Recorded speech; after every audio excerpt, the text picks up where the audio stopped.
নবী সাল্লাল্লাহু আলাইহি ওয়াসাল্লাম এই সূরাটিকে শেষ জামানার সূরা হিসাবে আখ্যায়িত করেছেন। এই সূরাটি হচ্ছে শেষ জামানার উম্মতদের জন্য। সুবহানাল্লাহ পড়ুন।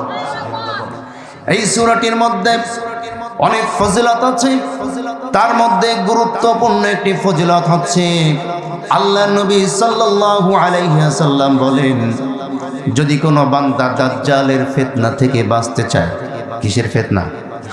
দাজ্জালের ফিতনা থেকে যদি কোনো ব্যক্তি বাঁচতে চায়, কিয়ামতের আগে যত বড় বড় ফিতনা পৃথিবীর বুকে সংঘটিত হবে, দাজ্জালের ফিতনার চাইতে বড় কোনো ফিতনা পৃথিবীতে আর আসবে না।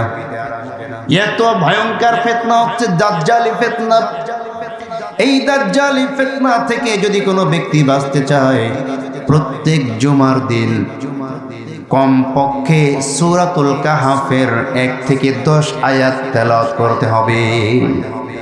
কোনো ব্যক্তি যদি সূরা কাহফের 1 থেকে 10 আয়াত প্রত্যেক জুমার দিন তেলাওয়াত করে, আল্লাহর নবী বলেন দাজ্জালের মহা ফিতনা থেকে আল্লাহ পাক রব্বুল আলামিন তাকে হেফাজত করবেন। বলে আলহামদুলিল্লাহ। তাহলে এই আমলটা আমরা করতে পারবো তো ইনশাআল্লাহ? প্রত্যেক জুমার দিন কমপক্ষে সূরা কাহফের 1 থেকে 10 আয়াত আমরা তেলাওয়াত করব। শুধু তাই নয়, যদি কোনো বান্দা সূরা কাহফের শুরু থেকে শেষ পর্যন্ত প্রত্যেক জুমার দিন তেলাওয়াত করতে পারে, দাজ্জালের ফিতনা সহ পৃথিবীর বুকে যত প্রকার বিপর্যয় আছে, যত প্রকার মহামারী আছে, যত প্রকার গজব আছে, আযাব আছে, আল্লাহ পাক রব্বুল আলামিন এমন ভাবে সেই বান্দাকে সেভ করবেন যে আল্লাহ পাক আসমান থেকে জমিন পর্যন্ত নূরের একটা প্যাকেটের মধ্যে ওই বান্দাকে রেখে দিবেন। কোন সুবহানাল্লাহ।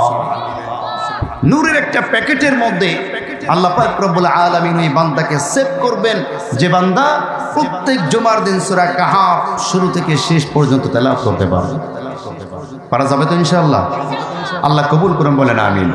আমার ভাইরা, এই সূরাটি নাজিলের প্রেক্ষাপট আল্লাহর নবী সাল্লাল্লাহু আলাইহি ওয়াসাল্লাম যখন কালিমার দাওয়াত দিচ্ছিলেন, তাওহীদের দাওয়াত দিচ্ছিলেন, তাওহীদের দাওয়াত দেওয়ার পরে নবীজি সাল্লাল্লাহু আলাইহি ওয়াসাল্লামের জাতি কাফের মুশরিক বেঈমান আবু জেহেল আবু লাহাবরা আল্লাহ নবীর কথা তো মানলই না, বরঞ্চ নবী সাল্লাল্লাহু আলাইহি ওয়াসাল্লামকে নিয়ে ঠাট্টা বিদ্রূপ করা শুরু করল। কথা কি বুঝতে পেরেছেন? আল্লাহ পাক রব্বুল আলামিন বলছেন, এমন অবস্থা আল্লাহ নবীর হয়েছিল, মাকিসিনা ফীহি আবাদান ওয়া ইউনযিরাল্লাযীনা ক্বালু ইত্তাখাযাল্লাহু ওয়ালাদা। জোরে বলুন আল্লাহু আকবার। নবীজি সাল্লাল্লাহু আলাইহি ওয়াসাল্লাম যখন তাদেরকে সতর্ক করছিলেন, তাওহীদের দাওয়াত যখন তাদের মাঝে পৌঁছে দিলেন, তারা আল্লাহর নবীর কথাকে প্রত্যাখ্যান করল। নবীজি মনক্ষুণ্ণ হয়ে গেলেন। নবীজি মন খারাপ করে একবার পাহাড়ের উপরে উঠে আবার পাহাড়ের নিচে নামে। এই অবস্থা যখন শুরু হয়ে যায়, আল্লাহ নবী সাল্লাল্লাহু আলাইহি ওয়াসাল্লামকে আল্লাহ বলছেন, ও নবী, তোমার জাতি যদি তোমার তাওহীদের এই ঘোষণাকে মেনে না নেয়, তুমি তো মনে হচ্ছে তোমার জীবনটাকেই শেষ করে দিবা।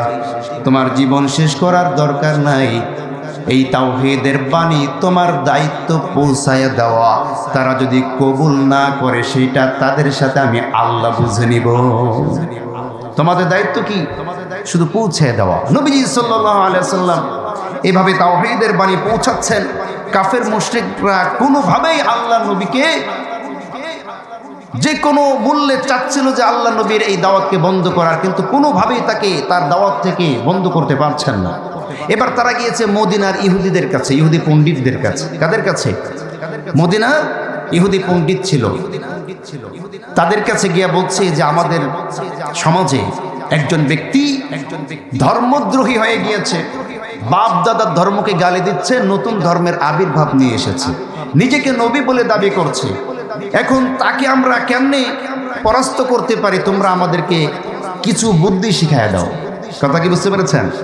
বুদ্ধি নিয়ে আসতে গেল ইহুদিদের কাছ থেকে।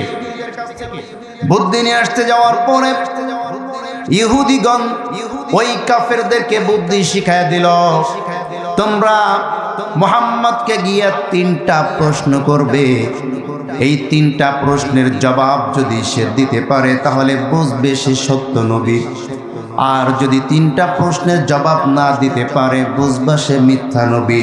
কারণ এই 3টা প্রশ্নের জবাব একমাত্র নবীরা ছাড়া অন্য কেউ দিতে পারে না। সুবহানাল্লাহ। কোন 3টা প্রশ্ন? তাদেরকে শিখিয়ে দেওয়া হলো। 1 নম্বর প্রশ্ন তাকে তোমরা করবে সেটি হচ্ছে রূহ সম্পর্কে প্রশ্ন করবে। কি সম্পর্কে? রূহ, আত্মা যেটাকে বলে, আত্মা, রূহ। এই রূহ সম্পর্কে তোমরা মুহাম্মদকে প্রশ্ন করবে। 2 নম্বর প্রশ্ন, তাকে প্রশ্ন করবে ওই যুবকদের সম্বন্ধে তুমি কি জানো যারা 309 বছর ঘুমিয়ে থাকার পরে 309 বছর আল্লাহ পাক রব্বুল আলামিন তাদেরকে ঘুম পাড়িয়ে রেখে 309 বছর পরে আল্লাহ তাদেরকে আবারও জীবিত রেখেছিলেন। কেনই বা তারা 309 বছর গুহার মধ্যে ঢুকেছিলেন, এই বিষয়ে মুহাম্মদকে প্রশ্ন করবে। 3 নম্বর প্রশ্ন, মুহাম্মদকে প্রশ্ন করবে আল্লাহ পাক রব্বুল আলামিন তার এক বান্দাকে ক্ষমতা দান করেছিলেন, যে বান্দা ক্ষমতা পাওয়ার পরে গোটা বিশ্ব ভ্রমণ করেছিল। গোটা বিশ্ব ভ্রমণকারী যেই বাদশাহ, সেই বাদশাহ সম্পর্কে মুহাম্মদ কি জানে? এই 3টা প্রশ্ন নিয়ে কাফেররা চলে আসলো আল্লাহ নবীর সামনে। 3টা প্রশ্ন আল্লাহ নবীর সামনে এসে বলছে, মুহাম্মদ যদি তুমি এই 3টা প্রশ্নের জবাব দিতে পারো তাহলে আমরা সকলে ঈমান আনব এবং তুমি যে সত্য নবী এটা বিশ্বাস করে নিব। নবীজি বললেন, কি প্রশ্ন তোমরা বলতে পারো? এবার তারা প্রশ্ন করলো, রূহ কাকে বলে? ওই গুহাবাসী যুবকদের সম্পর্কে তুমি কি জানো? আর আল্লাহ তার এক বান্দাকে গোটা বিশ্ব ভ্রমণ করিয়েছিল, সেই বাদশার নাম কি? এ কথা বলার পর আল্লাহ নবী বললেন যে তোমাদেরকে আগামীকাল প্রশ্নের জবাব দিব। কি বললেন? আগামীকাল তোমাদেরকে প্রশ্নের জবাব দিব, তোমরা আজকে চলে যাও। এই কথা বলার পরে কাফেররা চলে গেল।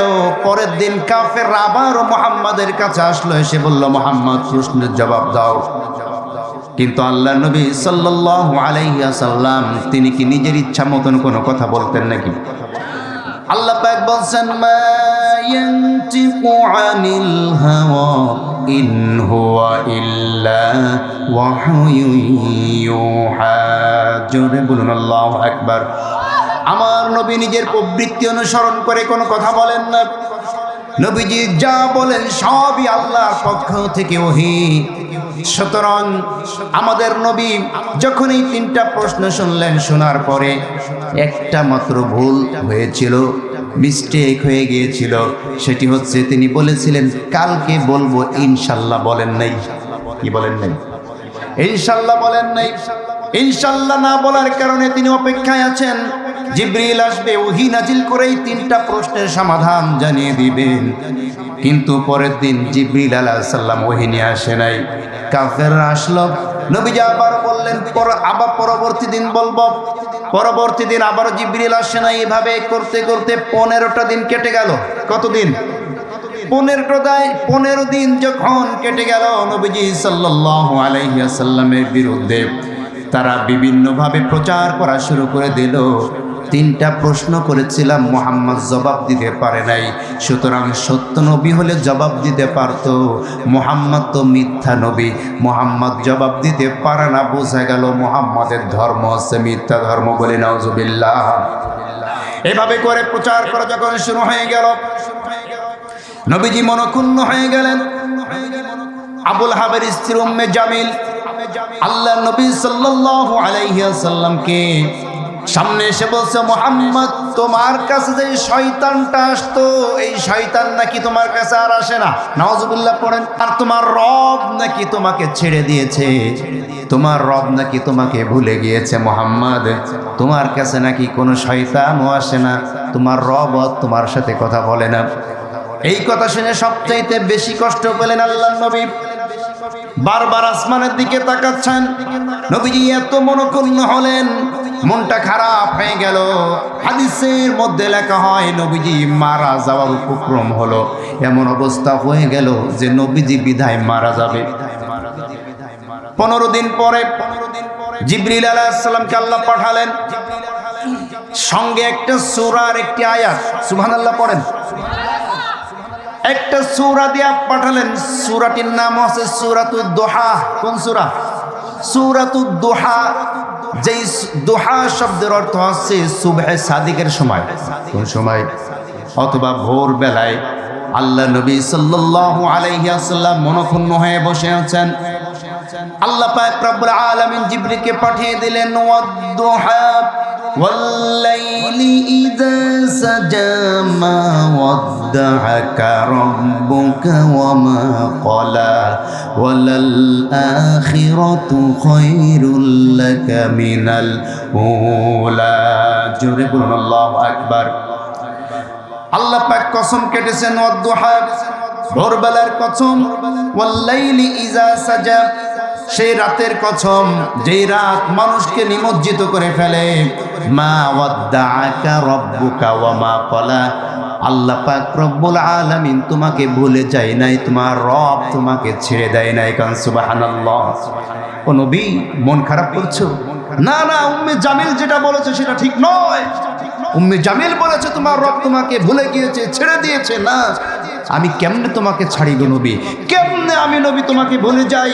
আমি তো আমার তাওহীদ প্রতিষ্ঠিত করার জন্যই তোমাকে তৈরি করেছি। সুবহানাল্লাহ।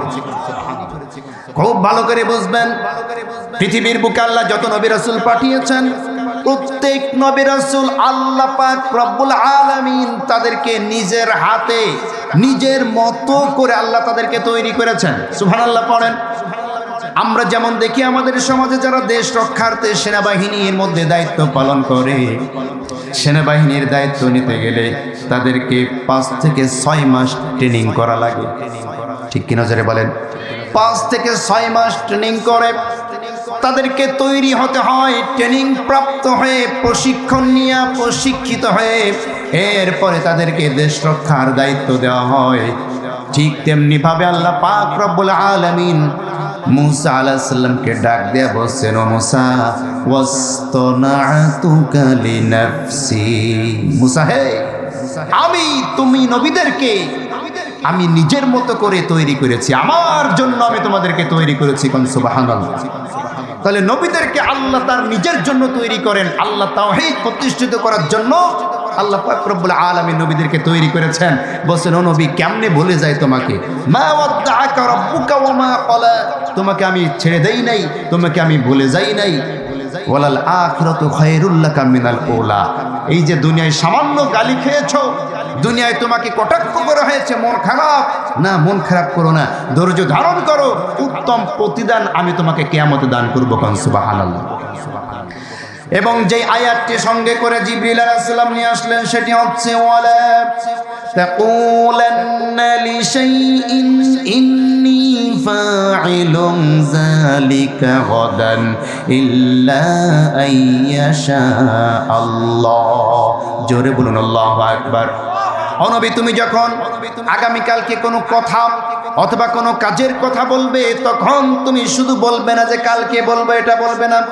বলার পরে তুমি বলবে ইনশাআল্লাহ। কি বলবে? ইনশাআল্লাহ। তুমি ইনশাআল্লাহ বলতে ভুলে গিয়েছিলে, এই কারণে আমি আল্লাহ পাক রব্বুল আলামিন তোমাকে একটু সবক দেওয়ার জন্য, একটু মনে করিয়ে দেওয়ার জন্য, একটু শিক্ষা গ্রহণ করানোর জন্য 15টা দিন তোমাকে কষ্ট দিয়েছে নবী। নবী, এখন থেকে কিছু বললে তুমি ইনশাআল্লাহ বলবে। সুবহানাল্লাহ পড়েন। তাহলে ভবিষ্যতের কোনো কাজ, ভবিষ্যতের কোনো কথা বলতে গেলে, করতে হলে আমাদেরকে কি বলতে হবে? ইনশাআল্লাহ বলতে হবে। এবার আল্লাহ বলছেন যে 3টা প্রশ্ন তোমাকে করা হয়েছে, আমি ওহীর মাধ্যমে এই 3টা প্রশ্ন তোমাকে জানায় দেওয়ার জন্য সূরাতুল কাহফ নাজিল করে দিলাম। কোন সুবহানাল্লাহ। আমার ভাইয়েরা, 3টা প্রশ্নের একটা প্রশ্ন হচ্ছে আসহাবে কাহফ। একটা প্রশ্ন কি? আমাদের আজকের আলোচ্য বিষয় আসহাবে কাহফ। আল্লাহ এই আসহাবে কাহফের ঘটনা আমাদেরকে শোনাচ্ছেন। আল্লাহ বলছেন, নাহনু নাকুসসু আলাইকা নাবাহুম বিল হক إذ إنهم فتية آمنوا بربهم وزدناهم هدى জোরে বলুন আল্লাহু আকবার। আল্লাহ বলেন নাহনু নাকুসু আলাইকা, নবী হ্যাঁ আমি তোমাদেরকে সেই গল্পটা শোনাচ্ছি, সেই কাহিনী শোনাচ্ছি। ইন্নাহুম ফিতিয়াতুন আমানু বিরাব্বিহিম ওয়াজিদনাহুম হুদা, সেই 7 জন যুবকের কথা তুমি শোনো, যেই 7 জন যুবক কুফরের বিপক্ষে, কাফেরদের বিপক্ষে, জালিমের বিপক্ষে তাওহীদকে আঁকড়ে ধরে যারা বিদ্রোহী করেছিল। সুবহানাল্লাহ। আমার ভাইয়েরা, আমার বন্ধুগণ খুব ভালো করে বুঝবেন, এই 7 জন যুবক যেই সময় ছিল, সেই সময়কের একজন বাদশা ছিল। বাদশার নাম হচ্ছে বাদশা দাকিয়ানুস। বাদশার নাম কি? বাদশা দাকিয়ানুস। এই দাকিয়ানুস বাদশা তার সমাজে সে শিরিক প্রতিষ্ঠিত করেছিল, কুফর প্রতিষ্ঠিত করেছিল। নিজের ছবি বানাইয়া, মূর্তি বানাইয়া প্রত্যেক মোড়ে মোড়ে মূর্তি বানিয়ে খাড়া করে দিয়েছিল। আর তার সমস্ত জনগণদেরকে বলেছিল তাকে সেজদা দেওয়ার জন্য। কি করার জন্য? বাদশাহ দাকিয়ানুসকে সেজদা দিতে হতো। প্রত্যেক মোড়ে মোড়ে বাদশাহ দাকিয়ানুসের মূর্তি তৈরি করা ছিল। এই মূর্তির সামনে গেলে সেইখানে গিয়ে সম্মান জানানো লাগতো। এই কাজ যখন শুরু হয়ে গেল, তখন ওই রাজ পরিবারের 7 জন যুবক তারা এই দৃশ্যটা দেখে তারা মনে মনে ভাবলো, নিজেদের মধ্যে হেদায়েতের একটা নূর আল্লাহ তাদেরকে জ্বালায় দিলেন। তারা মনে মনে চিন্তা করলেন, বাদশাহ দাকিয়ানুস সে তো একজন মানুষ, ঠিক কিনা? একজন মানুষ হয়ে মানুষের কাছ থেকে সেজদা নেওয়া, এটা তো কোনো মানুষের পক্ষে ঠিক নয়। মানুষ কেবলমাত্র তাকেই সেজদা দিতে পারে যে মানুষকে সৃষ্টি করেছে। আল্লাহু আকবার বলেন। এই বিশ্বাস যখন তাদের ভেতরে জন্ম নিল, তখন তারা ওই জাতি থেকে, ওই গোষ্ঠী থেকে আলাদা হয়ে নিজেরা তাওহীদ প্রতিষ্ঠিত করার জন্য মনে মনে চিন্তা করলো, এই গোষ্ঠীকে, এই জাতিকে কেমনে ভুল পথ থেকে সরানো যায়। বাদশাহ দাকিয়ানুসের এই কুফরি মতবাদ থেকে মানুষকে কেমনে উদ্বুদ্ধ করা যায়। আমার ভাইয়েরা, আমার বন্ধুগণ, এই যুবকরা আস্তে আস্তে করে মানুষের কাছে বলা শুরু করলো, তাওহীদের বাণী প্রচার করা শুরু করলো, যে সৃষ্টি করেছেন যিনি, ইবাদত পাওয়ার যোগ্য তিনি, সৃষ্টি করেছেন যিনি, আইন পাশ করবেন তিনি, কোনো মানুষ ইবাদত পাওয়ার যোগ্য নয়। কোনো মানুষের আইন মানুষ কখনো মানতে পারে না। এই পৃথিবীটা যিনি সৃষ্টি করেছেন, আলা লাহুল খলকু ওয়াল আমরু, সৃষ্টি যার, আইন চলবে শুধু তার, ঠিক কিনা? আলা লাহুল খলকু ওয়াল আমরু, সৃষ্টি যার, আইন চলবে তার। এই বিশ্বাস যখন তারা অর্জন করে মানুষের কাছে দাওয়াতি কাজ করা শুরু করলো, বাদশাহ দাকিয়ানুসের কানে ওইটা পৌঁছে গেল যে আমাদের রাজ দরবারের 7 জন যুবক বাদশাহ দাকিয়ানুসকে রব হিসাবে মানে না, দাকিয়ানুসকে সেজদা তো করেই না, বরঞ্চ দাকিয়ানুসের বিরুদ্ধে মানুষদেরকে উদ্বুদ্ধ করা হচ্ছে, তারা বিভিন্ন কথাবার্তা বলে বেড়াচ্ছে। এবার বাদশাহ দাকিয়ানুস ওই 7 জন যুবককে ডাক দিল রাজ দরবারে। কোথায় ডাক দিল? রাজ দরবারে ডাক দিল, ডেকে নিয়ে আসা হলো। বাদশাহ দাকিয়ানুস বলছেন যে তোমরা আমার সামনে দাঁড়ায় আমার সামনে কুর্নিশ করো, মাথা নত করো। 7 জন যুবক বুক উঁচু করে দাঁড়ায় বলছে, মানুষ কখনো মানুষের কাছে মাথা নত করতে পারে না। আল্লাহু আকবার বলেন। আমার ভাইয়েরা, যুবকরা সংখ্যায় ছিল মাত্র 7 জন। এমন ব্যক্তির সামনে দাঁড়াইয়া তাওহীদের ঘোষণা দিচ্ছে, যে ব্যক্তি ওই সময়কার বাদশাহ, তার অনেক সেনাবাহিনী আছে, তার অনেক ক্ষমতা, কিন্তু এখানে দল মাত্র 7 জন। কয়জন? এই জন্য তাওহীদ যারা বুঝতে পারবে, এক আল্লাহর প্রতি সঠিকভাবে ঈমানদার যারা হতে পারবে, কার কত ক্ষমতা আছে, কার কত শক্তি আছে, কার কত জনবল আছে, তারা সেই দিকে কোনো ভ্রুক্ষেপ করবে না। জালিম বাদশার সামনে দাঁড়ায়াও লা ইলাহা ইল্লাল্লাহর সঠিক কথা তারা সামনে আঁকড়ে নিয়ে সামনে বাড়তে পারে, ঠিক কিনা জোরে বলেন? এই যুবকরা সেই প্রমাণ এখানে দিয়ে দিল। যখন দাকিয়ানুস বলল, আমি তোমাদেরকে হুকুম দিচ্ছি, আমার হুকুমে তোমরা আমার সামনে মাথা নত করো। তারা বলছে এই মাথা যিনি তৈরি করেছেন তার সামনে ছাড়া আমাদের মাথা কখনো তোমার কাছে নত হতে পারে না। আল্লাহু আকবার বলেন। আল্লাহ পাক রব্বুল আলামিন বলছেন ওয়ারাবাতনা আলা কুলুবিহিম ইয ক্বালু ফাকালু রব্বুনা রব্বুস সামাওয়াতি ওয়াল আরদ লান নাদ'উ মিন দুনিহি ইলাহান লাকাদ কুলনা ইযান শাতাতা। জোরে বলুন আল্লাহু আকবার। ওয়ারাবাতনা আলা কুলুবিহিম, আমি আল্লাহ তাদের অন্তরটাকে দৃঢ় করে দিলাম, তাদের অন্তরের সাহস আরো বাড়ায় দিলাম, তাওহীদের নূর তাদের অন্তরে আমি জ্বালিয়ে দিলাম। ইজ কামু, যখন তারা দাঁড়িয়েছিল বাদশাহ দাকিয়ানুসের সামনে, ফাকালু, এবং দাকিয়ানুস যখন তাদেরকে বলল আমার ইবাদত করো, তারা সঙ্গে সঙ্গে জবাব দিল তুমি আমাদের রব হতে পারো না, বরঞ্চ রব্বুনা রব্বুস সামাওয়াতি ওয়াল আরদ, আমাদের রব তো তিনি যিনি আসমান জমিনের রব। আল্লাহু আকবার বলেন। শুধু আসমান জমিনের রব নয়, যিনি তুমি দাকিয়ানুসের রব। আল্লাহু আকবার বলেন। তোমার রব যিনি, আমাদের রব তিনি, আসমান জমিনের রব যিনি, সেই রব ছাড়া আমরা অন্য কারো গোলামি করতে পারি না, মাথা নত করতে পারি না। আল্লাহ বলছেন, তারা বলল লান নাদ'উ মিন দুনিহি ইলাহা, আর একমাত্র কেবলমাত্র আল্লাহ ছাড়া কোনো ব্যক্তির বিধান আমরা মানতে পারি না। আল্লাহু আকবার বলেন। লাকাদ কুলনা ইযান শাতাতা, এই কথা বলার পরে এবার তারা ওই রাজ দরবারের সুযোগ পেয়ে তাদেরকে তাওহীদের দাওয়াত দেওয়া শুরু করলো, ওয়াজ করা শুরু করলো। আল্লাহ পাক বলছেন, তারা বলল হাউলাই কওমুন ইত্তাখাযু মিন দুনিহি আলিহা লাউলা ইয়াতুনা আলাইহিম বিসুলতানিন বাইয়িন ফামান আযলামু মিম্মান ইফতারা আলাল্লাহি কাযিবা। জোরে বলুন আল্লাহু আকবার। আল্লাহ পাক রব্বুল আলামিন বলছেন, তারা তাদের জাতিকে ডাক দেয়া বলল হাউলাই কওমুনা, এই যে আমার জাতির যে লোকদেরকে দেখা যাচ্ছে, তুমি তো এই দাকিয়ানুসের মন্ত্রী, তুমি তো এই দাকিয়ানুসের এমপি, তুমি তো এই দাকিয়ানুসের অমুক মন্ত্রণালয়ে কাজ করো, তুমি তো এই দাকিয়ানুসের অমুক মন্ত্রণালয়ে কাজ করো। তোমরা সবাই জানো যে দাকিয়ানুস কখনো রব হতে পারে না, ঠিক কিনা? তোমরা এটাও ভালো করে জানো যে দাকিয়ানুস নিজেও একজনের গোলাম, কিন্তু তোমরা পদ হারানোর ভয়ে সত্য কথা বলো না। আল্লাহু আকবার বলেন। তাদের সকলের মাথা নিচু হয়ে গেল। আল্লাহ বলছেন ইলাহাল্লাহ, তারা বলছে যে ইত্তাখাযু মিন দুনিহি আলিহা, আল্লাহকে বাদ দিয়া তোমরা যাকে রব হিসাবে মেনে নিয়েছো সে কখনো রব হতে পারে না, বরঞ্চ তারও একজন রব আছে। তোমরা জেনে শুনে কেন তাকে রব মানো? সুবহানাল্লাহ পড়েন। মনে রাখবে মুসলমানেরা, যদি তোমরা আল্লাহকে বাদ দিয়া অন্যকে রব মেনে নাও, মনে রাখবে দাকিয়ানুস তুমিও যদি আল্লাহকে বাদ দিয়া নিজে রব হওয়ার চিন্তা ভাবনা করো, নমরুদের যেই অবস্থা হয়েছিল দাকিয়ানুস তোমারও একই অবস্থা হবে। আল্লাহু আকবার বলেন।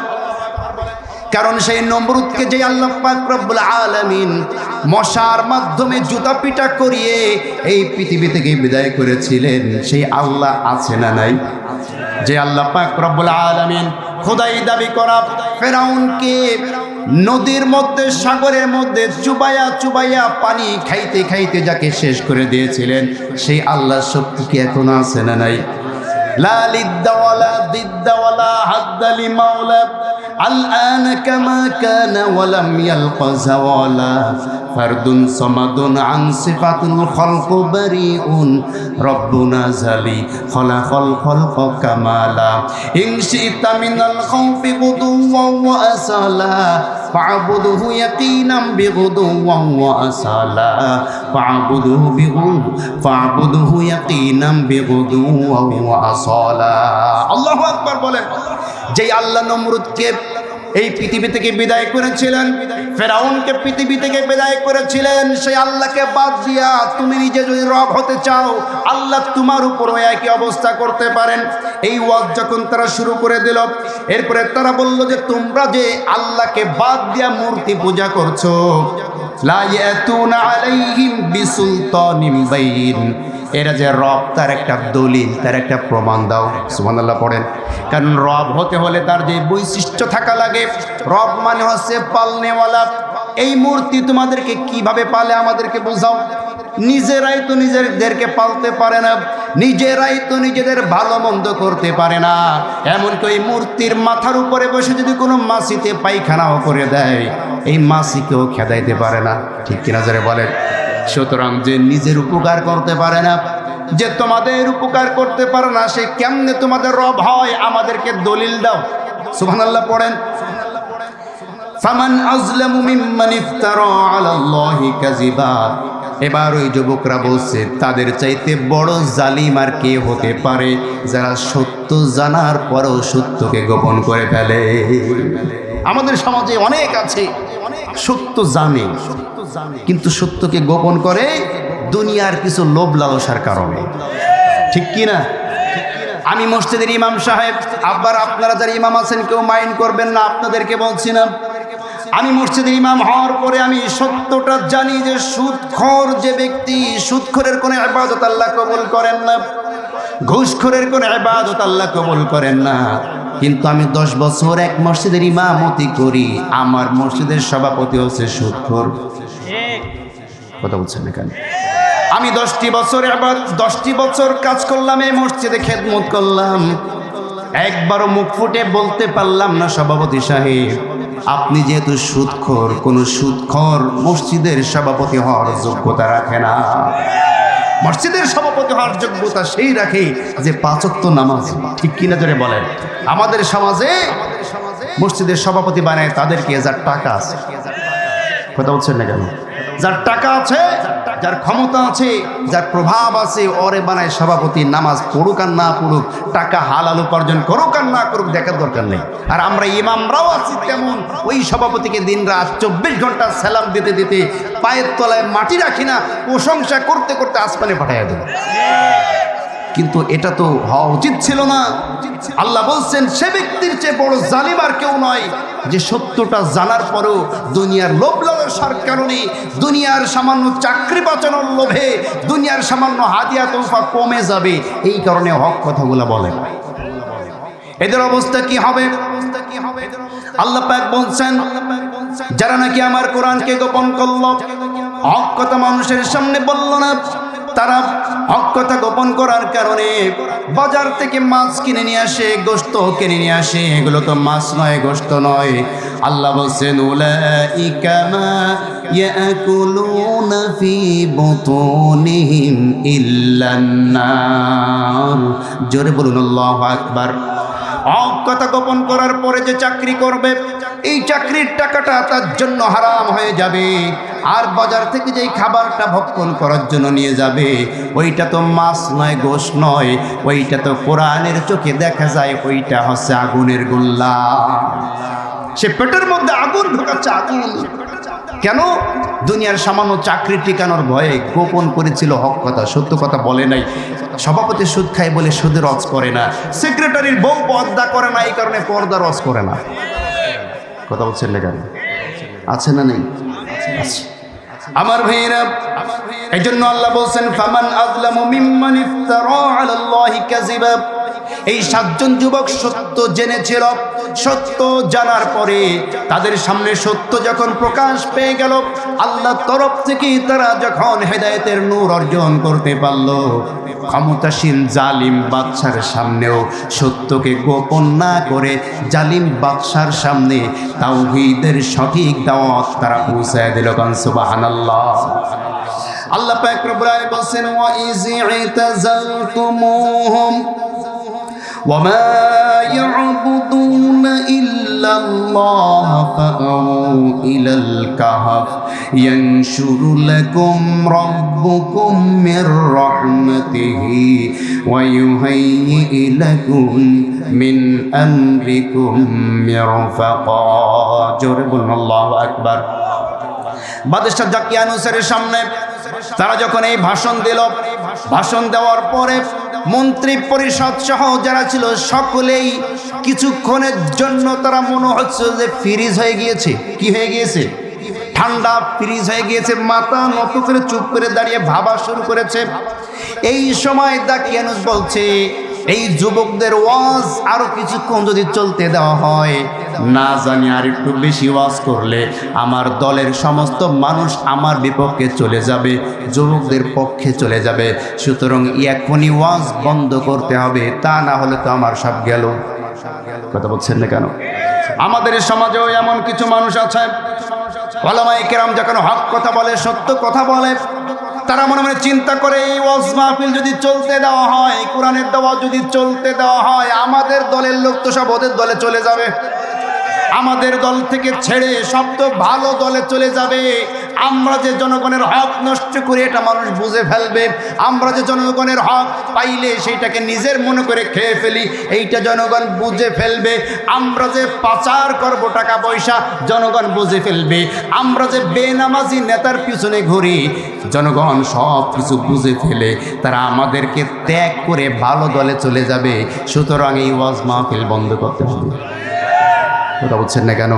শুধুমাত্র এই কারণে যারা কুচক্রী দুর্নীতিবাজ, যাদের মনের মধ্যে ভয় আছে, তারাই শুধু এখন মাহফিলের বিরোধিতা করে।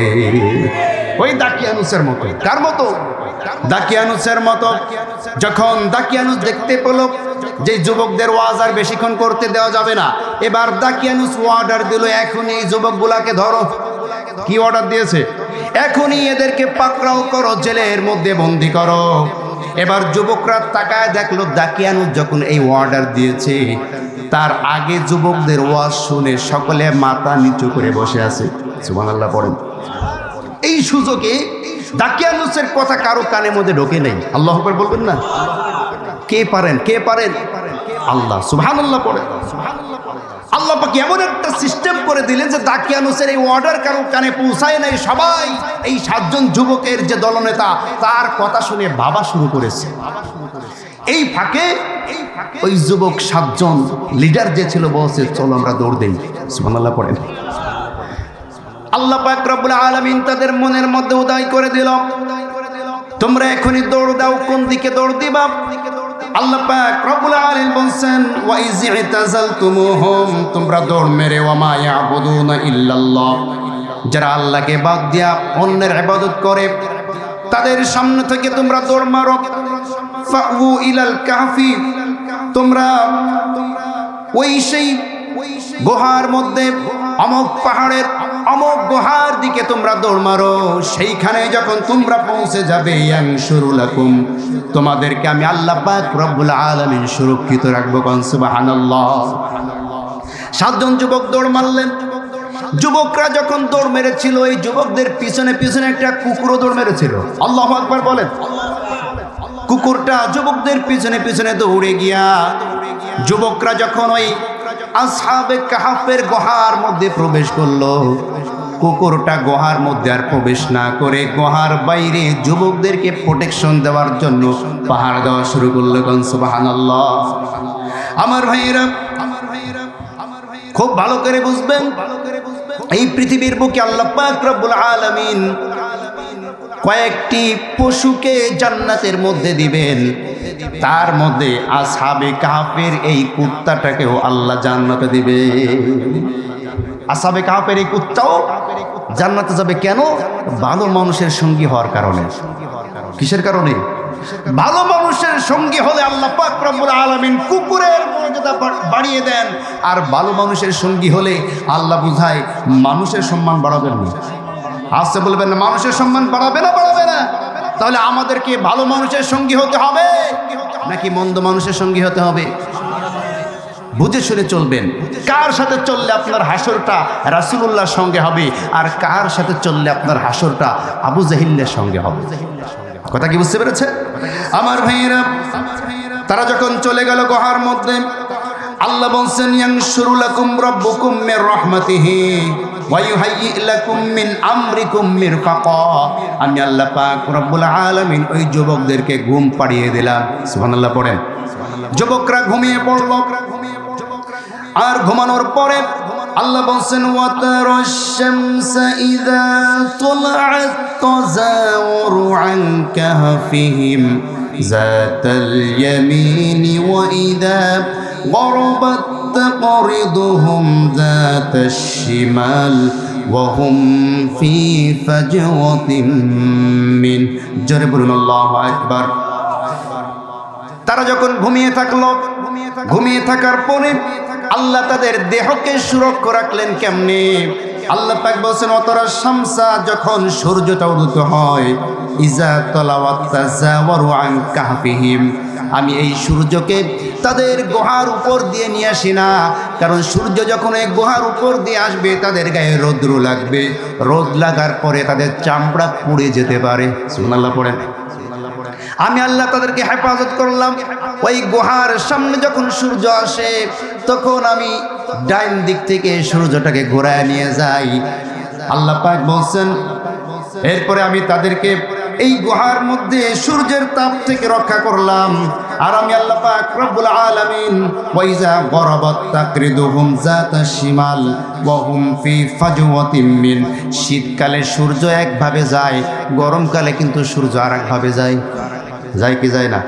আপনার খেয়াল করে দেখবেন গরমকালে পশ্চিম এদিকে তো নাকি, গরমকালে যখন সূর্য ওঠে তখন এই কোণাকুনি ওঠে। কথা বলছেন না কেন? একেবারে পূর্বের এই কোণাকুনি ওঠে, কোণাকুনি উঠে ওই দিক দিয়ে ঘুরে ঘুরে তারপরে এই পাশে যায়। কথা বলছেন না কেন? আর শীতকালে যখন সূর্য ওঠে তখন এই সোজা ওঠে। কোন সোজা? সোজা মাথার উপর দিয়ে যায়। খেয়াল করে দেখবেন। ঠিক এই সময় আল্লাহ বলছেন গরমকালে সূর্য যখন ঘুরে যায়, ডান দিক থেকে ঘুরে গেলে ডান দিক থেকে ছিল তাদের গুহাটা খোলা। আমি আল্লাহ পাক রব্বুল আলামিন ওই গুহার সামনে যখন সূর্য আসতো তখন সূর্যটাকে আমি বাম দিকে ঘুরায় নিয়ে যেতাম। আল্লাহু আকবার বলেন। আর শীতকালে যখন সূর্যটি তাদের সোজাসুজি আসতো আমি তখন ডান দিকে সূর্যটাকে ঘুরায় দিতাম। এইভাবে করে আমি তাদেরকে এই গুহার মধ্যে হেফাজত করেছি। কেন হেফাজত করেছি? আল্লাহ বলছেন যালিকা মিন আয়াতিল্লাহ, এটা আমি আল্লাহর পক্ষ থেকে একটা নিদর্শন রেখে দিয়েছি। সুবহানাল্লাহ পড়েন। কাদের জন্য নিদর্শন? আল্লাহ বলছেন মাইয়াহদিল্লাহু ফাহুয়াল মুহতাদ, যে সমস্ত বান্দাগণ আল্লাহ পাক রব্বুল আলামিনের কাছে হেদায়েত চায়, হেদায়েত যারা কামনা করে, ফাহুয়াল মুহতাদ, আমি আল্লাহ পাক রব্বুল আলামিন তাদেরকে হেদায়েত দান করি। কোন সুবহানাল্লাহ। হেদায়েত যারা আশা করে, হেদায়েত যারা কামনা করে তারাই কেবল হেদায়েত পায়, আর যারা হেদায়েত কামনা করে না তারা কিন্তু হেদায়েত পায় না।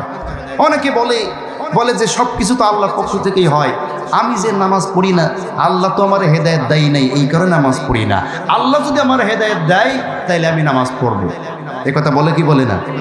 তোমার মনে তো আগে হেদায়েতের আশা থাকা লাগবে, ঠিক কি না? তোমার মনে হেদায়েতের আশাই নাই। হেদায়েতের আশা যদি থাকতো তুমি নামাজ না পড়ে বসে থাকতা না, তুমি হেদায়েত পাওয়ার আশায় নামাজ পড়তে যেতে, ঠিক কি না?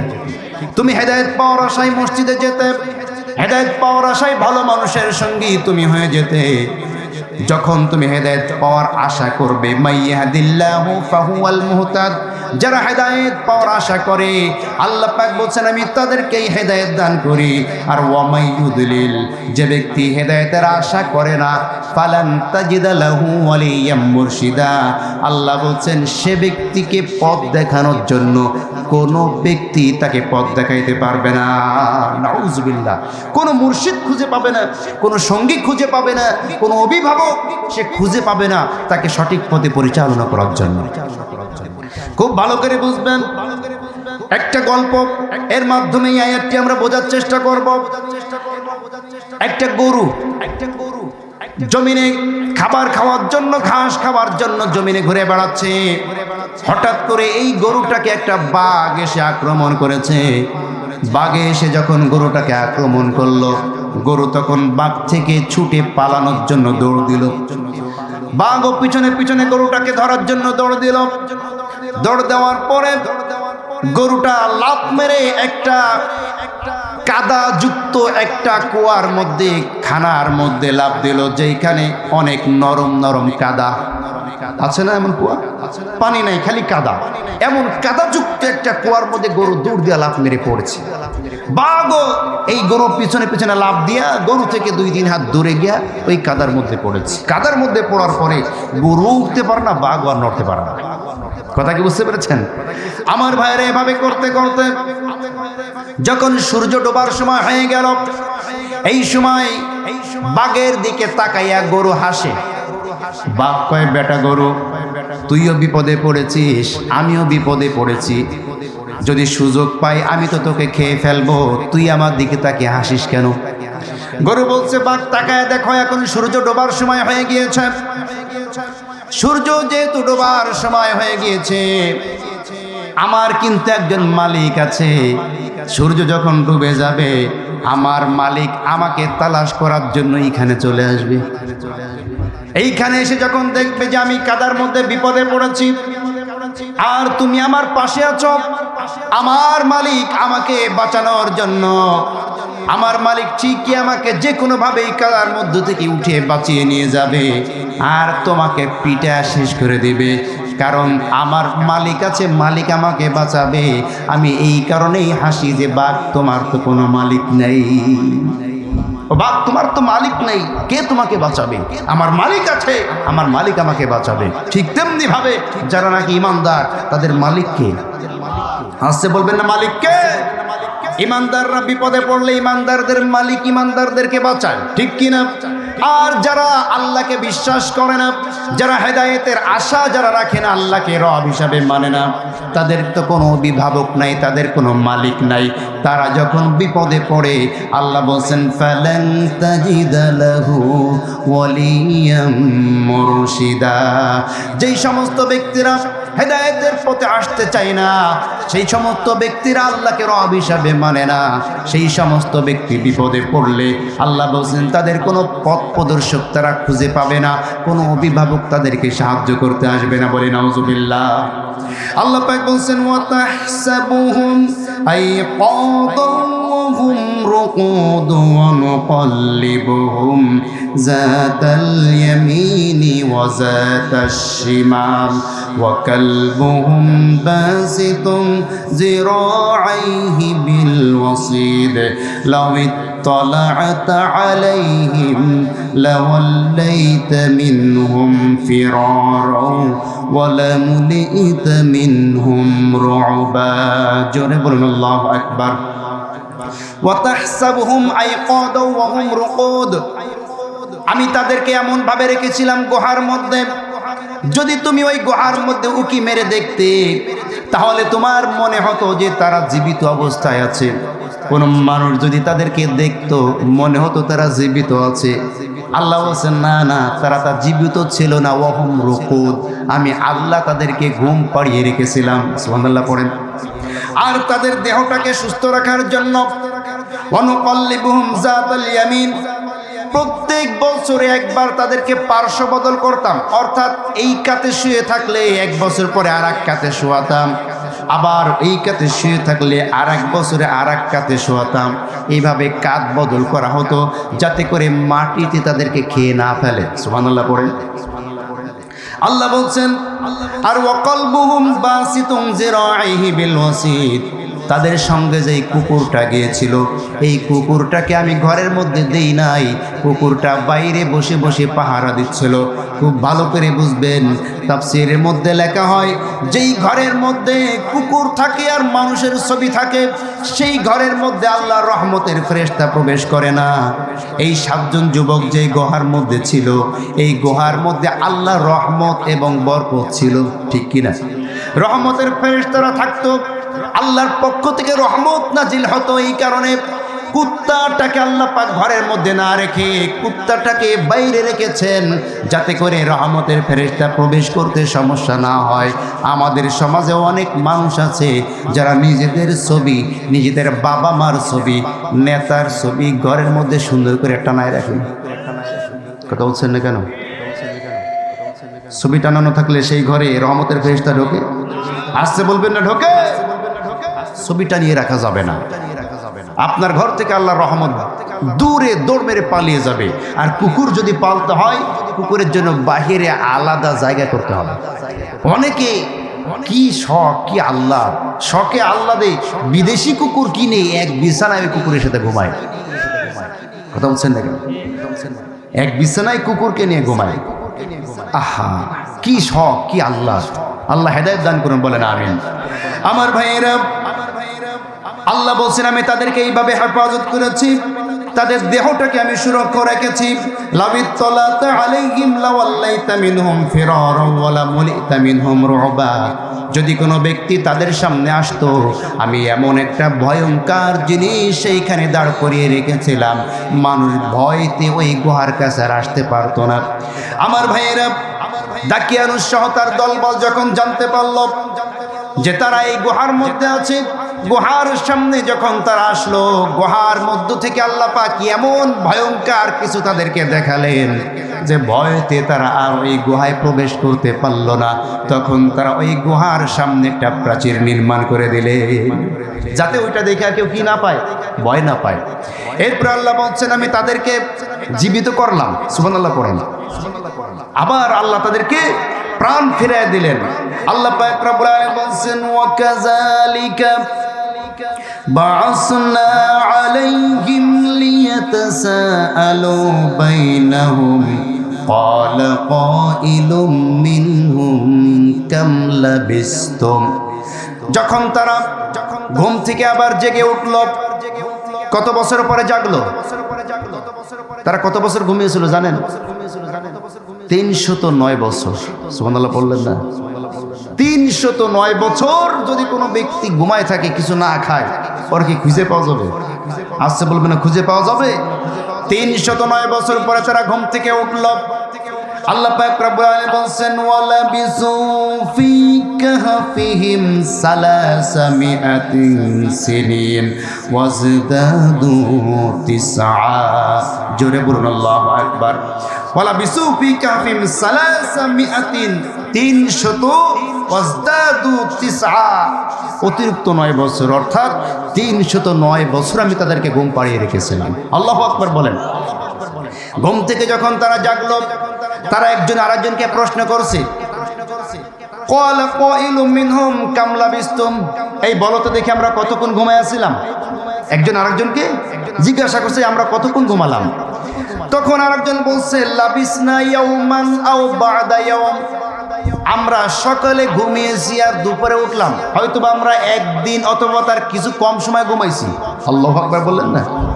309 বছর পরে উঠে বলে একদিন অথবা তার কিছু সময় ঘুমাইছি। তার কারণ তারা যখন এই গুহার মধ্যে প্রবেশ করেছিল ওই সময় ছিল সকালের সময়। কিসের সময়? সকালের সময়। ঘুম থেকে যখন উঠেছে, আল্লাহ যখন তাদেরকে জাগিয়েছেন, এই সময়টা হচ্ছে বিকালের সময়। এই জন্য এরা মনে করছে মনে হয় আজকে সকালে ঘুমালাম আর আজকে বিকেলে উঠলাম। কথা কি বোঝা গেছে আমার ভাইয়েরা? এরপরে তারা বলছেন ফাবআসু, তারা বলছেন শোনো, আমরা যে কতদিন ঘুমিয়ে রয়েছি এটা আমরা কেউ বলতে পারবো না। তার কারণ সকালে ঘুমিয়ে এখন উঠলে হাতের নখ এত বড় বড় হতে পারে না। সুবহানাল্লাহ পড়েন। হাতের নখ এত বড় বড় হতে পারে না, আর এত পরিমাণ ক্ষুধার যন্ত্রণা আমাদের কখনো হতো না, কারণ সকালবেলায় আমরা খেয়েছি, এখন বিকেল বেলায় এত বেশি ক্ষুধা লাগার কথা না। সুতরাং রব্বুকুম আ'লামু বিমা লাবিসতুম, একমাত্র আল্লাহই বলতে পারবে আমরা কতক্ষণ ঘুমিয়েছি। কোন সুবহানাল্লাহ।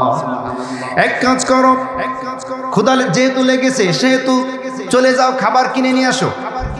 আল্লাহ বলছেন ফাবাসু আহাদাকুম বিওয়ারাকিকুম হাযা ইলাল মাদিনা ফালইয়ানজুর আইয়ুহা আযকা তুআমান ফালইয়াতিকুম বিরিজকিম মিন। জোরে বলুন আল্লাহু আকবার। ফাবাসু আহাদাকুম, তাদের মধ্যে একজনকে পাঠানো হলো, বিওয়ারাকিকুম, কিছু টাকা দিয়া।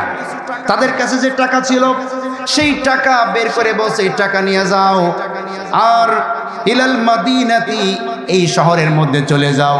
শহরে গিয়ে তোমরা, ওই শহরের নাম ছিল তুরতুস নগরী। কি নগরী? তুরতুস নগরী। চলে যাও তুরতুস নগরীতে, আর অমকের দোকান থেকে খাবার নিয়ে আসো। তবে হ্যাঁ, ফালইয়ানজুর, তুমি দেখে শুনে খাবার নিয়ে আসবে।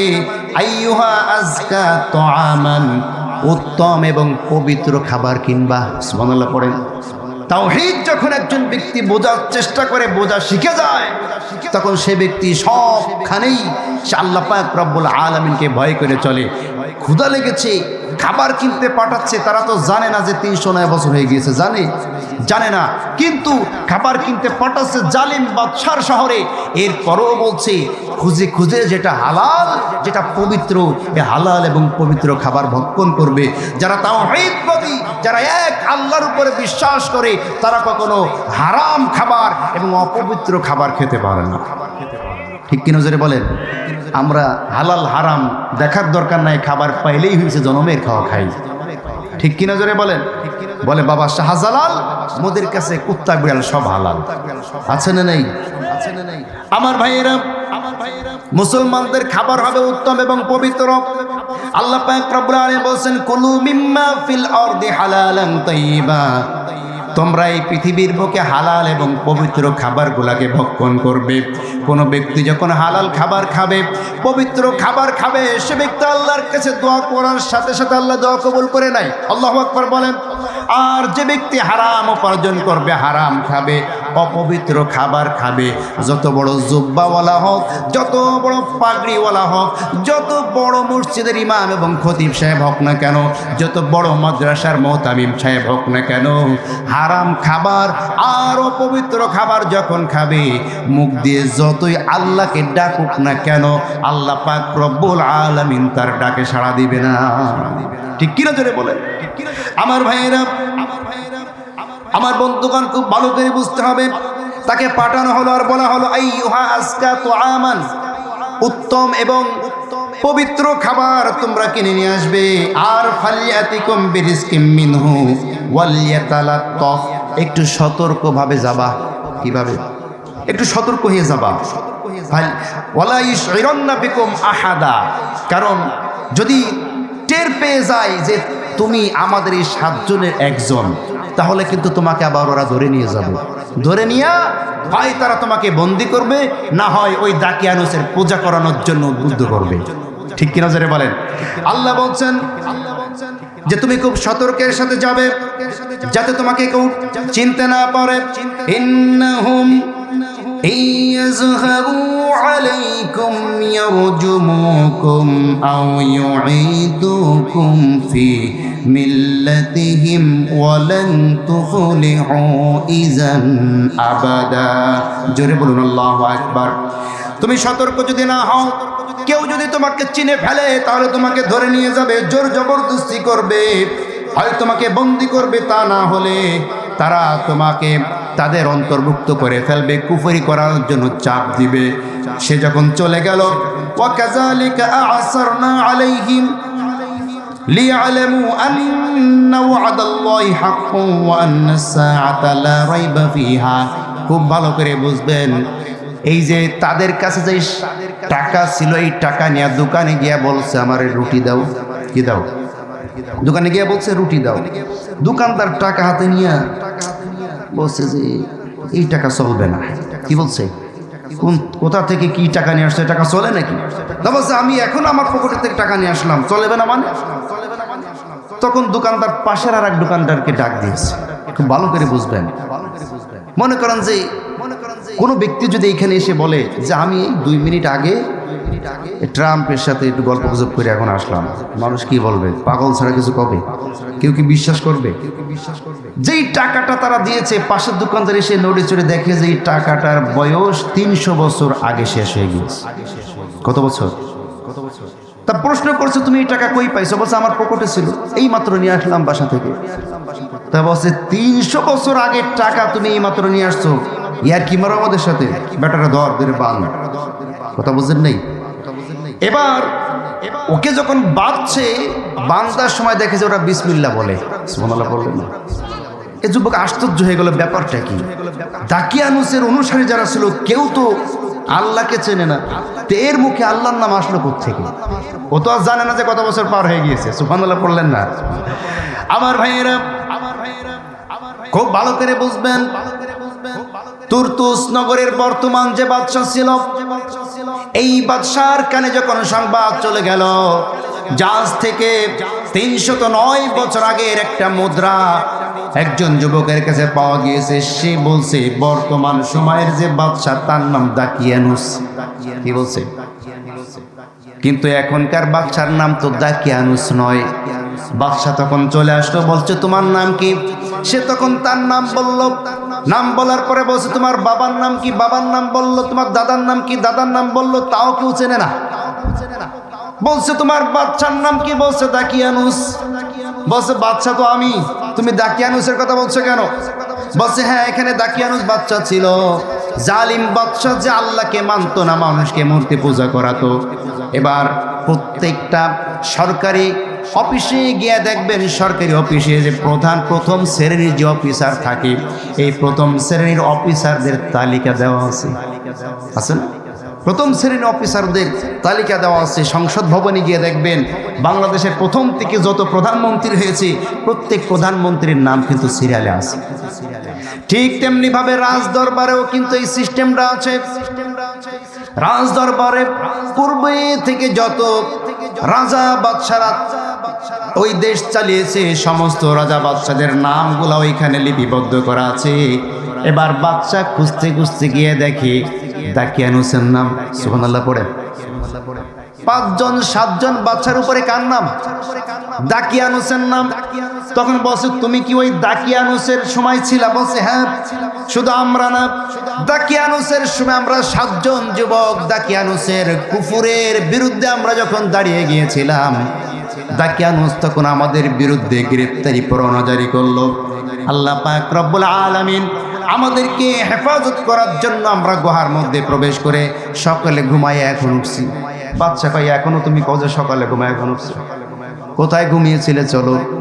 এবার বাচ্চা তাদেরকে সঙ্গে করে নিয়ে গেলেন। নিয়ে যাওয়ার পরে এবার সেই অবস্থানটা, সেই জায়গাটা যখন দেখলেন, আল্লাহ পাক রব্বুল আলামিন বলছেন ওয়াকাযালিকা আ'সারনা عليهم ليعلموا أن وعد الله حق وأن الساعة لا ريب فيها إذ يتنازعون بينهم أمرهم فقالوا بنوا عليهم بنيانا جرب الله أكبر। আল্লাহ বলছেন শোনো, এই বর্তমান সময়ের যে বাদশা আছে, যদিও বাদশা আছে মুসলমান, আর বাদশার অনুসারী যারা ছিল তারা যদিও ইমানদার, কিন্তু তাদের মধ্যে কিছু মুনাফিক ছিল। কি ছিল? তাদের মধ্যে কিছু মুনাফিক ছিল। এরা মানুষকে বলতো যে মানুষ মরার পরে আবার যে জীবিত হবে এটা অসম্ভব। কিয়ামতের দিবসকে অস্বীকার করত, কিয়ামতকে অস্বীকার করত। এই জন্য এই মুসলমানদের ঈমানগুলোকে আমি দৃঢ় করে দেওয়ার জন্য এই সময় এই যুবকদেরকে আবার ঘুম ভাঙাইয়া তাদের মাঝে ফিরিয়ে দিলাম, যাতে করে তারা এটা বুঝতে পারে 309 বছর গুহার মধ্যে যে আল্লাহ পাক রব্বুল আলামিন কোন মানুষকে সংরক্ষণ করে রাখতে পারে। 309 বছর পর একজন যুবক ঘুম থেকে উঠে আবার ফিরে আসতে পারে। সে আল্লাহ পাক রব্বুল আলামিন কিয়ামতের ময়দানে আমাদেরকেও আবার জীবিত করতে পারে। কোন সুবহানাল্লাহ। আল্লাহ পাক রব্বুল আলামিন বলেন যে ওয়াকাযালিকা আসারনা আলাইহিম, আমি এই কারণে এই ঘটনাটি সংঘটিত করেছি লিয়ালামু, যাতে করে এই ঈমানদাররা বুঝতে পারে যে আন্না ওয়াদাল্লাহি হাক্কুন, নিশ্চয়ই আল্লাহ যে ওয়াদা করেছেন কিয়ামতে আমাদেরকে আবার উঠানো হবে। আর ওয়া আন্না সাআতা লা রাইবা ফিহা, কিয়ামত সম্বন্ধে যাদের ধারণা ছিল খারাপ, কিয়ামত সম্বন্ধে যাদের প্রশ্ন ছিল, কিয়ামত সম্বন্ধে যাদের সন্দেহ ছিল, তাদের সন্দেহে যাতে দূর হয়ে যায়, এই কারণে আমি ওই যুবকদেরকে এইখানে পাঠিয়ে দিলাম। ইয়াতানাযাউনা বাইনাহুম আমরহুম ফাকালু বুনু আলাইহিম বুনিয়ানা, সুস্পষ্ট প্রমাণ আমি তাদের সামনে পাঠিয়ে দিলাম যে আমি আল্লাহ পাক যেমনিভাবে মৃত্যু দান করতে পারি ঠিক একইভাবে আমি আল্লাহ আবার জীবন দান করতে পারি। কোন সুবহানাল্লাহ। আল্লাহ বলছেন শোনো, রব্বুহুম আ'লামু বিহিম, নিশ্চয়ই তোমাদের রব সব কিছু জানেন তোমাদের বিষয়ে। ক্বালাল্লাযীনা গালাবু আলা আমরিহিম লানাত্তাখিযান্না আলাইহিম মাসজিদা। খুব ভালো করে বুঝবেন, বাদশা যখন গেল, গিয়ে দেখলো সামনে একটা কুকুর বসা আর ভেতরে আরো 6 জন যুবক। সুবহানাল্লাহ পড়েন। সমস্ত যুবকদের সাথে বাদশা আলিঙ্গন করলো, মুসাফা করলো। মুসাফা করার পরে যুবকরা যে যার যার স্থানে আবার বসে পড়লো। বসে পড়ার পরে আল্লাহ পাক আবারও তাদেরকে ঘুম পাড়ায় দিলেন। এবার ওই বাদশা বলছেন, লানাত্তাখিযান্না আলাইহিম মাসজিদা, এই যুবকদের, এই আসহাবে কাহফের গুহার পাশে আমি একটা মসজিদ নির্মাণ করে দিব। সুবহানাল্লাহ। এটা স্মৃতিসৌধ হিসেবে থাকবে, একটা মসজিদ আমি ওদের জন্য নির্মাণ করে দিব। তাদের সংখ্যা কত ছিল, এই সংখ্যা নিয়ে একটু মতবিরোধ দেখা দিল। আল্লাহ সেই মতবিরোধটাও এখানে তুলে ধরলেন।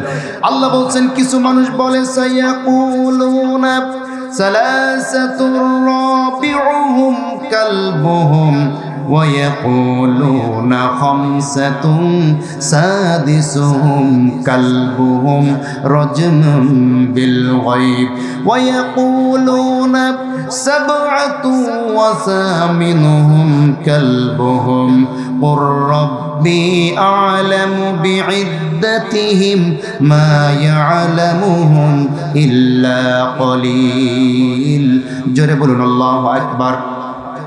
কিছু মানুষ বলে যুবকদের সংখ্যা ছিল সালাসাতুল রাবিউহুম কালবুহুম, যুবকদের সংখ্যা ছিল 3 জন আর চতুর্থ জন ছিল কুকুর।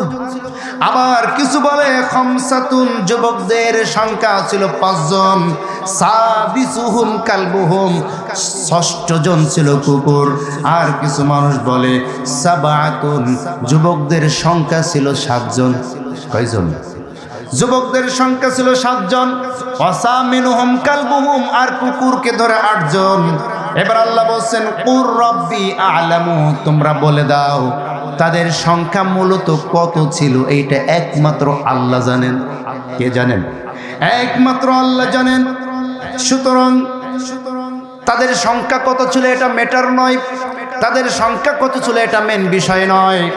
মূলত যে বিষয় সেটি হচ্ছে আল্লাহ পাক রব্বুল আলামিন এই ঘটনা থেকে যেই শিক্ষাটা আমাদেরকে দিয়েছেন সেটি হচ্ছে কিয়ামতের ময়দানে আল্লাহ পাক রব্বুল আলামিন যেমনি ভাবে আমাদেরকে পৃথিবীতে আমাদেরকে মানুষ রূপে পাঠিয়েছেন, দেহ দিয়া পাঠিয়েছেন, কিয়ামতের ময়দানে আল্লাহ ঠিক এমনি ভাবে আমাদেরকে উঠাইতে পারবেন। কোনো সন্দেহ আছে নাকি? সন্দেহ আল্লাহ দূর করার জন্য এই ঘটনা সংঘটিত করেছেন। 2 নম্বর, এই পৃথিবীর বুকে কাফের, মুশরিক, কুফার, বেঈমানরা, জালিমরা যত শক্তিশালী হোক না কেন, যত প্রভাবশালী হোক না কেন, তাওহীদের ভিত্তিতে তাওহীদ পালন করার জন্য কুফুরের বিরুদ্ধে আপনাকে আমাকে অবস্থান নিতে হবে, শিরিকের বিরুদ্ধে অবস্থান নিতে হবে। আপনার পাশে কেউ থাকলেও নিতে হবে, কেউ না থাকলেও নিতে হবে। ইব্রাহিম আলাইহিস সালাম একা নমরুদের বিরুদ্ধে লেগেছিলেন। আল্লাহু আকবার বলেন। নমরুদের সংখ্যা ছিল অনেক, জনবল ছিল অনেক, ক্ষমতা ছিল অনেক, একা ইব্রাহিম তাওহীদ নিয়ে নমরুদের বিরুদ্ধে দাঁড়িয়ে গিয়েছিলেন। ঠিক তেমনি ভাবে আপনি যদি কাফের মুশরিকদের বিরুদ্ধে তাওহীদের বাণী নিয়া, সত্য দিন নিয়া, লা ইলাহা ইল্লাল্লাহ মানার জন্য একাই কুফরের বিরুদ্ধে দাঁড়ায় যান, আল্লাহ পাক রব্বুল আলামিন আপনাকেও সাহায্য করবেন। সুবহানাল্লাহ।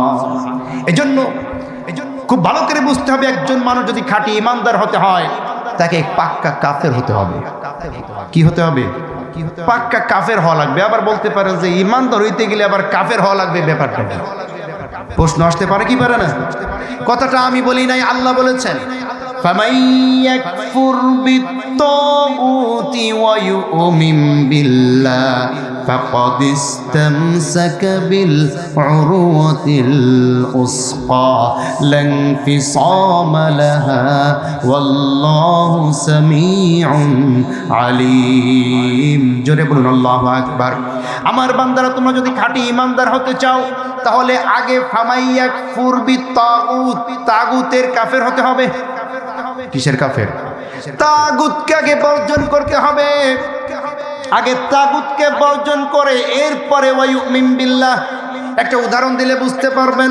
মনে করেন যে একটা কুয়ার মধ্যে, যেই কুয়া থেকে পানি পান করা হয়, এখন তো নলকূপ হয়েছে, আগে ছিল কুয়া, ঠিক কি না? এই কুয়া থেকে আগে মানুষ পানি পান করত। এই কুয়ার মধ্যে একটা মরা কুকুর পড়লো। কি পড়লো? একটা কুকুর পড়ে ওই কুয়ার মধ্যে মরে গিয়েছে। এখন এই কুয়ার পানি পবিত্র করার নিয়ম হচ্ছে 140 বালতি পানি উঠাইতে হবে। কত বালতি?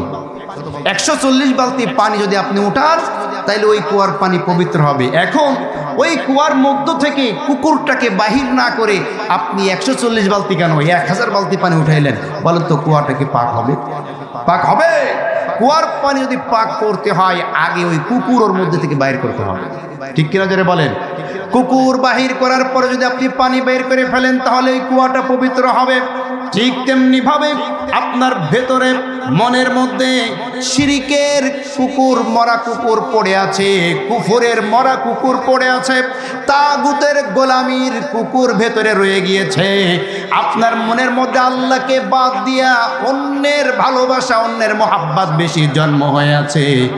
যতদিন পর্যন্ত এই মনের ভিতর থেকে ওই মরা কুকুর নামক তাগুতকে বাহির করতে না পারবেন, শয়তানের ভালোবাসা মন থেকে বাহির না করতে পারবেন, অন্তরটা সাফ না করতে পারবেন, ততদিন পর্যন্ত খাঁটি ইমানদার আপনি আমি হতে পারবো না, ঠিক কি না?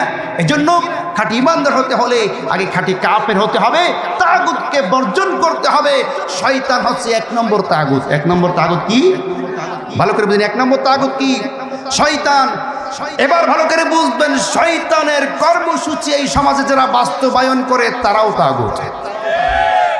আল্লাহর আইনের বিপক্ষে যারা আইন পাশ করে তারাও হচ্ছে তাগুত। ধানের বিপক্ষে যারা অবস্থান নেয় তারাও তাগুত। আল্লাহর সামনে দাঁড়ানো হচ্ছে ইবাদত, আর মূর্তির সামনে দাঁড়ানো হচ্ছে শিরিক। এই শিরিককে যারা প্রতিষ্ঠিত করে তারাও তাগুত, ঠিক কিনা যারা বলেন? সুতরাং কোনো তাগুতের সাথে আমাদের কোনো ভালোবাসা থাকতে পারে না। যদি তাগুত বর্জন করতে না পারেন, খুব ভালো করে বুঝবেন গণতন্ত্র একটি কুফরি মতবাদ। এই কুফরি মতবাদ প্রতিষ্ঠিত করার জন্য আপনি যদি কাজ করেন, তাগুত প্রতিষ্ঠিত করার জন্য আপনি কাজ করলেন। গণতন্ত্র একটা বড় তাগুত, ঠিক কিনা যারা বলেন? এই গণতন্ত্রের তাগুতের কাছ থেকে আমাদেরকে বাহির হয়ে আসতে হবে। যে কোনো কৌশলে, যে কোনো কায়দায় ইসলামকে খেলাফা প্রতিষ্ঠিত করার জন্য চেষ্টা করতে হবে। কথা বুঝতে পেরেছেন?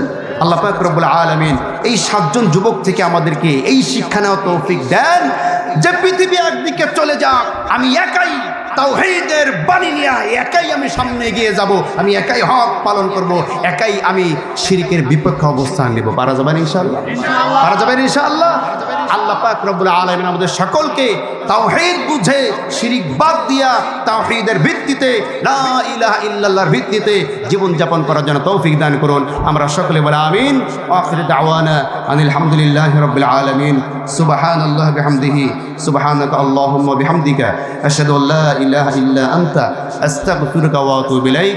আসসালামু আলাইকুম ওয়া রাহমাতুল্লাহি ওয়া বারাকাতুহু। والعاقبة للمتقين والصلاة والسلام على سيد المرسلين وعلى آله وأصحابه أجمعين. ربنا ظلمنا أنفسنا وإن لم تغفر لنا وترحمنا لنكونن من الخاسرين. ربنا آتنا في الدنيا حسنة وفي الآخرة حسنة وقنا عذاب النار. اللهم أجرنا من النار، اللهم أجرنا من النار، اللهم أجرنا من النار. رب ارحمهما كما ربياني صغيرا، رب ارحمهما كما ربياني صغيرا. رب العالمين আমরা কয়েকজন গুনাহগার বান্দা, রব্বুল আলামিন পবিত্র জুমার দিনে আয় আল্লাহ সন্ধ্যা থেকে শুরু করে গভীর রাত পর্যন্ত ডুমদিয়া জান্নাতুল বাকি ইসলামিয়া মাদ্রাসা ও জান্নাতুল বাকি কবরস্থানকে উদ্দেশ্য করে কবরস্থানের পাশে বসে রব্বুল আলামিন কোরআনের আলোচনা হয়েছে, হাদিসের আলোচনা হয়েছে। ওগো রব্বুল আলামিন, আমরা যারা ধৈর্য সহকারে এই আলোচনায় জন্য উপস্থিত হয়ে আলোচনা শ্রবণ করেছি, কঠিন কিয়ামতের ময়দানে মুসিবতের সময় আমাদের আজকের এই আলোচনা আয়োজনটুকু সকলের জন্য তুমি নাজাতের উসিলা বানায় দাও। তাম পৃথিবীর বুকে যত মুসলিমিন মুসলিমাত, মুমিনিন মুমিনাত, নরনারী অন্ধকার কবরবাসী হয়ে গিয়েছেন, মেহেরবানি করে তুমি তাদের সকলে কবর আযাবগুলিকে মাফ করে দাও। রব্বুল আলামিন কবরগুলিকে তুমি জান্নাতের টুকরা বানা দাও। আমাদের সকলের মনের নেক আশাগুলিকে পূরণ করে দাও। আমাদের সকলের রিজিকের ভিতর বরকত দিয়ে দাও। হালাল রিজিক কামাই করা তৌফিক দান করে দাও। হারাম থেকে বেঁচে থাকা তৌফিক তুমি দান করে দাও। রব্বুল আলামিন আমাদের মধ্যে যদি কেউ অসুস্থ থাকে তাকে তুমি সুস্থতা দান করে দাও। যদি কেউ অভাবগ্রস্ত থাকে অভাবকে তুমি দূর করে দাও। যদি কেউ ঋণগ্রস্ত থাকে ঋণকে পরিশোধ করা তৌফিক তুমি দান করে দাও। রব্বুল আলামিন আমাদের সকলের চাকরি ব্যবসা বাণিজ্য ক্ষেত খামার ফসলাদি সমস্ত কিছুর ভিতরে তুমি বরকত নাজিল করে দাও। রব্বুল আলামিন এই মহল্লা থেকে যারা বিদেশের মাটিতে আছে রব্বুল আলামিন তারা যাতে সহি সালামতে সুস্থ শরীরে কাজকর্ম করতে পারে তৌফিক দান করে দাও। রব্বুল আলামিন যারা বিদেশে যেতে চাচ্ছে তাদেরকে বিদেশে যাওয়ার তৌফিক তুমি দান করে দাও। রব্বুল আলামিন যারা ব্যবসা শুরু করতে যাচ্ছে ব্যবসা শুরু করে উন্নতি করা তৌফিক তুমি দান করে দাও। রব্বুল আলামিন যারা চাকরি প্রত্যাশী তাদেরকে চাকরি পাওয়া তৌফিক তুমি দান করে দাও। এই মাহফিলের জন্য যারা দান করলো প্রত্যেকের দানকে তুমি কবুল করে নাও। যিনি সহযোগিতা করেছেন প্রত্যেকের সহযোগিতা তুমি কবুল করে নাও। ওগো রব্বুল আলামিন প্রবাস থেকে যে সমস্ত ভাইয়েরা আজকের মাহফিলের জন্য সহযোগিতা করেছেন গো আল্লাহ সেই সমস্ত ভাইদের রিজিকের মধ্যে হায়াতের মধ্যে তুমি তাইয়্যিবা দান করে দাও এবং অন্তরের মধ্যে শিরিক দূর করে তাওহীদের ভিত্তিতে জীবনযাপন করে তৌফিক দান করে দাও। ওগো রব্বুল আলামিন আয় আল্লাহ জান্নাতুল বাকি ইসলামী তরুণ প্রজন্ম এবং প্রবাসীর সহযোগিতা আজকের এই মাহফিলটা আয়োজন করা হয়েছে। রব্বুল আলামিন যেই তরুণ প্রজন্ম আজকের এই মাহফিলের আয়োজন করলো এই তরুণ যুবকদেরকে তুমি খালিদ বিন ওয়ালিদের মতো ইসলামের জন্য কবুল করে নাও। হযরত আলীর মতো করে ইসলামের জন্য তুমি তাদেরকে কবুল করে নাও এবং এই যুবকদেরকে যেই সমস্ত বয়স্করা সহযোগিতা করেছেন তাদেরকে হযরত আবু বকর ওমরের মতো করে তুমি কবুল করে নাও। এই কবরস্থানের মধ্যে কত মানুষ শায়িত আছে গো মাওলা, কবরস্থানটার নামও রব্বুল আলামিন জান্নাতুল বাকি কবরস্থান। রব্বুল আলামিন বাকিউল গরকদ যেটা রব্বুল আলামিন সৌদি আরবের মধ্যে মক্কার মধ্যে মদিনার মধ্যে যে কবরস্থান মদিনার জান্নাতুল বাকিউল গরকদের নামে নাম। আয় আল্লাহ এই কবরস্থানে যত মানুষ শায়িত আছে গো মাওলা মেহেরবানি করে আজকের এই তাফসীরের ওসিলায় তাদের কবর আযাব তুমি চিরদিনের জন্য মাফ করে দাও। রব্বুল আলামিন কবরগুলিকে তুমি জান্নাতের টুকরা বানায় দাও। আয় আল্লাহ আজকের এই মাহফিলটি সৌন্দর্য মণ্ডিত করার জন্য যিনি যেভাবে সহযোগিতা করেছেন মাইকওয়ালা প্যান্ডেলওয়ালা দর্শক শ্রোতা রব্বুল আলামিন বক্তা শ্রোতা যারা ছিলেন যারা এই মাহফিলটিকে সুন্দর করে সাজিয়েছেন আয় আল্লাহ তাদেরকে তুমি উত্তম প্রতিদান দান করে দাও। ওগো রব্বুল আলামিন খাস করে আবারও তোমার দরবারে আমরা আরজি জানাই যেই যুবকরা আজকে মাহফিলকে সহযোগিতা করলো প্রত্যেকটা যুবককে তুমি তাওহীদি যুবক হিসাবে কবুল করে নাও। রব্বুল আলামিন শিরিক মুক্ত বেদাত মুক্ত আমল করা তৌফিক তুমি দান করে দাও। ওগো রব্বুল আলামিন এই মহল্লাটাকে তুমি কোরআন সুন্নাহর জন্য কবুল করে নাও। ওগো রব্বুল আলামিন খাস করে আমাদের মাঝ থেকে ওসমান হাদি নামক যে বীর যুবকটি আমাদের থেকে চলে গেল গো মাওলা এই ওসমান হাদিকে তুমি মেহেরবানি করে জান্নাতের উচ্চ মাকাম তাকে তুমি দান করে দাও। ওগো রব্বুল আলামিন তার পরিবার পরিজনকে ধৈর্য ধারণ করা তৌফিক তুমি দান করে দাও। রব্বুল আলামিন তার ছোট্ট একটা বাচ্চা আছে গো মাওলা রব্বুল আলামিন এই ছোট্ট বাচ্চাটার উত্তম রক্ষণাবেক্ষণ করার দায়িত্ব কাউকে তুমি দিয়ে দাও। ওগো রব্বুল আলামিন আয় আল্লাহ বাংলাদেশের উপরে তোমার রহমত এবং বরকত তুমি নাজিল করে দাও। রব্বুল আলামিন বাংলাদেশটাকে তোমার দ্বীনের জন্য তুমি কবুল করে নাও। রব্বুল আলামিন বাংলাদেশের প্রত্যেকটা মানুষ সুখে শান্তিতে বসবাস করতে পারে সেই তৌফিক তুমি দান করে দাও।